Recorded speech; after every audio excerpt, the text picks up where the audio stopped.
Over my career helping professionals prepare for the ASQ Certified Six Sigma Black Belt exam, I have noticed a very distinct pattern. The American Society for Quality has a highly specific worldview regarding how projects must be managed and how problems must be solved. We can call these core exam philosophies. The exam assumes these philosophies to be absolute truths. Many experienced project managers and Six Sigma practitioners fail the exam not because they lack knowledge, but because they fight the test. They answer questions based on how their specific company operates in reality rather than accepting the ASQ's perfect world scenario. Understanding these core philosophies is your secret weapon. When you face a situational question where two or three answers look technically correct, applying these rules will help you instantly eliminate the distractors and select the absolute best answers. Here is the golden rule for your test day. You must assume these core philosophies are completely true for every single project scenario you encounter on the exam, unless the specific text of the question explicitly tells you otherwise. Because this list of unwritten rules is extensive and incredibly dense, I have broken it down into a specific series of lectures for you. First, we will cover the mindset and leadership philosophies, which govern how you interact with your team and corporate management. Second, we will cover the data and diagnostic philosophies, which dictate exactly how you must handle the define, measure, and analyze phases. Finally, we will cover the solution and sustainability philosophies, which provide the strict rules for the improve and control phases.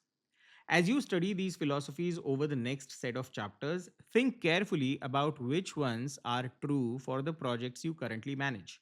If there are any rules that heavily contradict how your company operates, you have just found a critical knowledge gap. You must mentally override your real world habits with the ASQ rulebook to succeed on the exam. Let us dive right into the first set of philosophies. So, if you want to pass the ASQ Six Sigma Black Belt exam, you have to understand the unwritten rules of leadership. In the first deep dive into the ASQ core exam philosophies, I will break down the rules regarding your mindset, your team, and your organizational leadership. When you see situational exam questions about team conflict or project selection, these are the exact rules you must apply. First is the process over people rule. On the ASQ exam, you must never blame the operator. If a defect occurs, it is because the system allowed it to happen. If you see a multiple choice option that suggests disciplining the employee, retraining them without changing the process, or telling the operator to simply work harder, you can immediately cross it out. In the eyes of the ASQ, it is always a broken process, a flawed system, or a poor layout. It is never the fault of the worker. Second is the champion's role. A black belt does not operate in a vacuum, and a project cannot succeed without active, visible support from executive leadership. If a question presents a scenario where your project is facing massive organizational resistance or department managers refuse to let you collect data, the correct answer almost always involves escalating the issue to your project champion. You do not fight those political battles alone. The champion is your designated roadblock remover. Third is the financial imperative. Six Sigma is ultimately about the bottom line. The exam assumes that every single project must be tied directly to strategic enterprise goals and it must show a measurable financial return on investment or a clear reduction in the cost of poor quality. If an exam scenario proposes a project that improves a process but actually costs the company money with no financial return, the ASQ does not consider it a valid black belt project. You must follow the money. Fourth is team empowerment. As a black belt, you are a facilitator, not a dictator. The exam assumes that solutions generated collaboratively by the team are always vastly superior to solutions mandated by the black belt alone. If an exam question asks how to solve a process problem, the best answer will usually involve gathering the team to brainstorm rather than the black belt deciding the best course of action.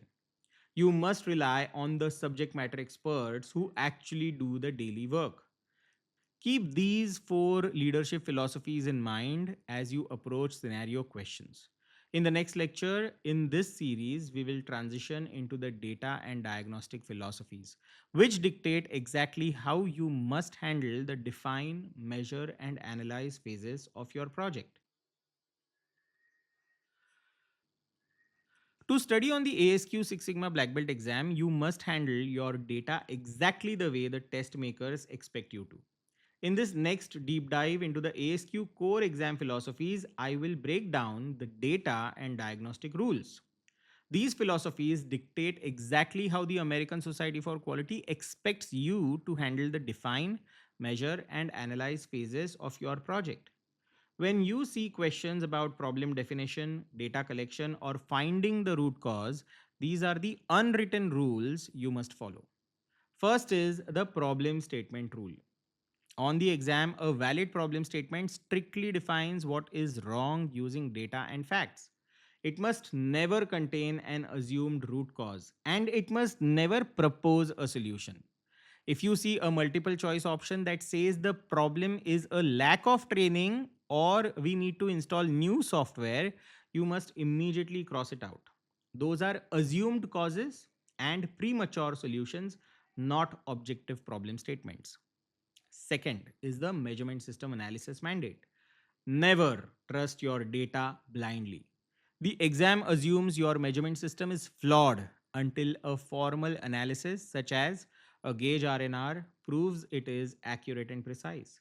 If an exam scenario asks what you should do before analyzing a fresh set of data, the correct answer is almost always to validate the measurement system first. You must prove your ruler is accurate before you start measuring the room. Third is the baseline rule. You absolutely cannot improve what you have not measured. You must establish a current state baseline capability before making any changes to the process. If a question suggests implementing a quick fix during the measure phase, that is a trap. You must lock down your baseline data first so you can mathematically prove your improvements later. Fourth is the rule of correlation versus causation. Just because two variables move together on a scatter plot does not mean one causes the other. The ASQ will test you on this trap constantly.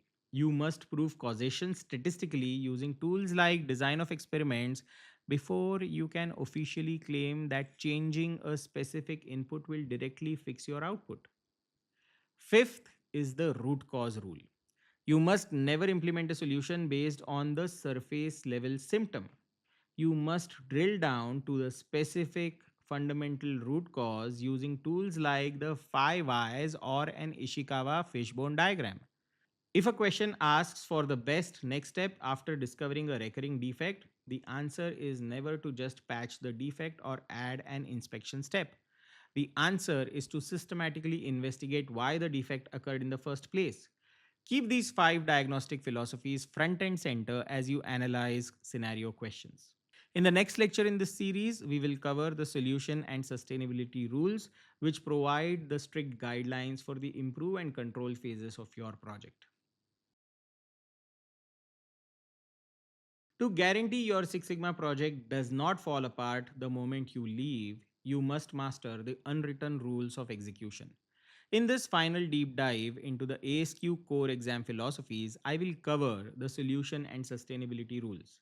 These philosophies provide the strict guidelines for exactly how you must handle the improve and control phases of your project on the Black Belt exam. First is the pilot mandate. On the exam, you must never take a proposed solution and immediately roll it out across the entire enterprise. The correct approach is to always run a small scale pilot test first. A pilot allows you to verify that the solution actually works in the real world and ensures it does not introduce unexpected new risks. If an answer choice suggests a full scale implementation rollout, it is a trap. Second is the Poka-Yoke preference. When evaluating potential solutions in the improve phase, the ultimate goal is mistake proofing or Poka-Yoke.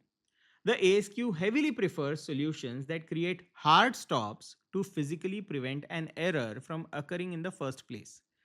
Adding more inspection steps, rewriting a manual, or telling operators to be more careful are always considered weak, inferior solutions compared to physical mistake proofing.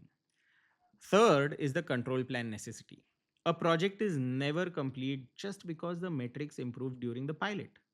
The exam assumes that without a formal control plan, standard operating procedures, and comprehensive training, the process will inevitably revert to its old habits. If a question asks what to do immediately after a successful improvement, the answer will heavily involve locking in those gains with strict control documentation. Fourth is the handoff rule. A Six Sigma project does not officially close when the black belt says it does. The project is only considered closed when the formal process owner officially accepts the new process and the financial gains are formally validated by the finance department. You must hand the keys back to the business. Keep these rules in mind. By combining these solution and sustainability philosophies with the data and leadership rules discussed earlier in the series, you will have a massive advantage on the exam. You are now equipped to see through the distractors and select the answers that perfectly align with the ASQ rulebook.